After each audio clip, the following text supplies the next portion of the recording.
Hey guys, how you doing? This is JP Sarri coming to you once again, and this time I'm gonna change the format that I've been using for the past week, couple of weeks when I've been doing the weekly vlog on Sundays.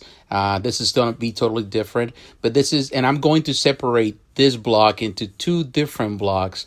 One just specifically for gaming, so if you're not into gaming, you don't have to worry about any of that, and it's gonna be exclusively for entertainment, just for movies and comic books and things that have to do besides gaming. And of course, I'm gonna have a video just for gaming itself, which is a vast world by itself. So you don't have to be, all mix it up, and it will be a lot easier. It will be a lot, much better format.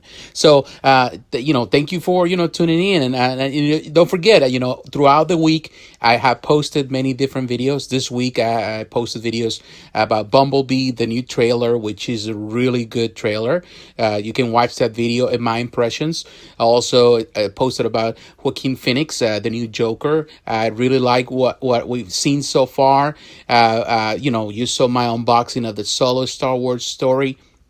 I really like that movie. So I'm very glad that I was able to get, of course, the Best Buy exclusive, and of course the new videos for Daredevil season 3, which is, I think, panning out to be a great show. And of course we have the Dark Phoenix. But there's other things that happened this week, and I want to point those out. Particularly, of course, we know that Venom is coming October 5th, which is pretty much around the corner. It's just next week, and really a lot of people are excited for it. I'm not one of them.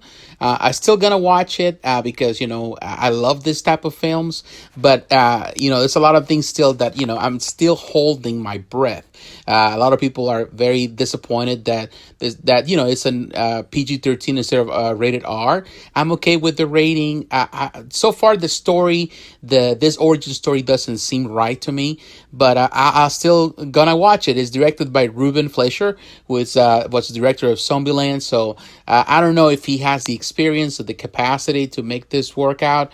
We'll see. So October 5th, you'll see another Venom. We also saw another trailer for Creed 2.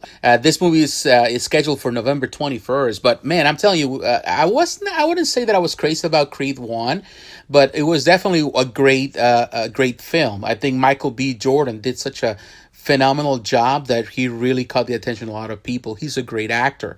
And now the second installment of this, which is actually the eighth installment of the whole Rocky film series, definitely looks that has the chops for it. Of course, it's written by Sylvester Stallone.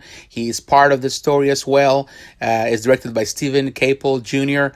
Of course, you have Michael B. Jordan. The trailer that we just saw was great. It was just phenomenal. It really is one of those trailers when you realize that this trailer is actually pump you to even watch the movie. Just the quality of the trailer.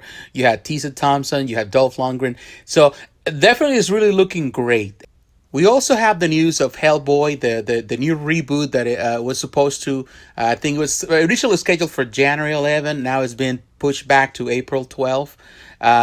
They rebooting the whole thing. I really enjoy the originals of the two first movies that they were directed by Guillermo del Toro, and of course Ron Perlman was doing the character. I think those are phenomenal. They are great movies, some of the best adaptations of comic book stories.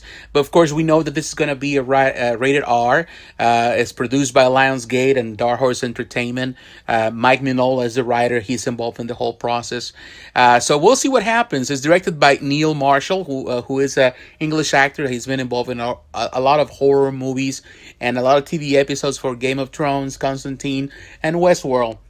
So he has experience with a lot of this horror stuff.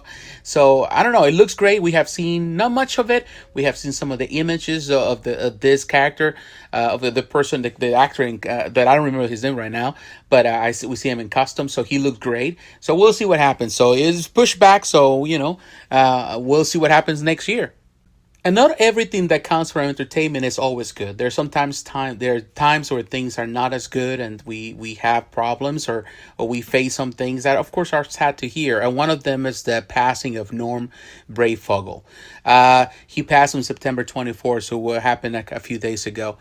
For those that do not know, Norm Breyfogle is an American. Was an American comic book artist who was best known for his work with the DC Batman. He worked for he did a lot of stuff for Batman. Started back in the 80s, the late 80s, all the way to the mid 90s. So he had a great run. He has a very eclectic, a very specific art. His art was very every time I think about the 80s, the late 80s and the early 90s, and I think some of the art from Batman, I always think about Breyfogle. I think his art has a lot of influence, it was a bit dark, very artistic. He was a great artist, and unfortunately he passed. He got a few years back. He had a heart attack, and he had a stroke, and left him partially paralyzed on his left side. He was left-handed, like I'm left-handed, so he depended on his left side. He recovered some of that mobility, but he was unable to since then to do anything else. He battled for this for 4 years, and not being able to really utilize his right side. So he was not doing anything professionally.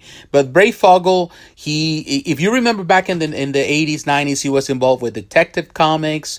He started Detective Comics. He moved to Batman. He was the one that introduced Tim Drake as an artist, and of course, then he was the first artist of Shadow of the Bat, and of course, he was part of the in this case the Nightfall series. He was involved in it. There's a lot of his art there. He hand painted Birth of the Demon. If you haven't watched my video, I recently posted all the 13 series or 13 stories that you should read from Batman, and Birth of the Demon is one of them.